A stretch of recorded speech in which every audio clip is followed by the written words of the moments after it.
Nigeria's participation at COP29 in Baku, Azerbaijan, focuses more on efforts of the country in the mitigation of the effects of climate change. This supports the world's efforts to address climate change and its effects, and has been the subject of discussion for almost 3 decades at the annual Conference of Parties COP of the United Nations Framework Convention on Climate Change.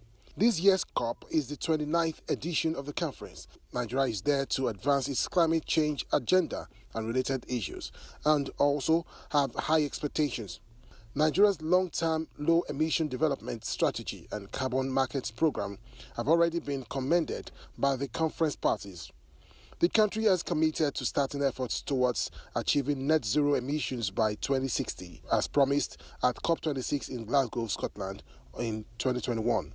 Parties are negotiating a new collective quantified goal, a more ambitious, transparent and predictable climate finance target that better addresses the needs of developing countries for mitigation, adaptation and loss and damage.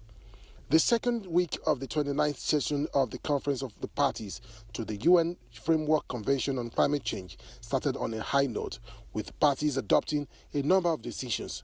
Some of these were negotiated at the UNFCCC's subsidiary bodies in June 2024 session, including several decisions on capacity building and extension of the mandate of the working group facilitating the implementation of the local communities and indigenous peoples platform.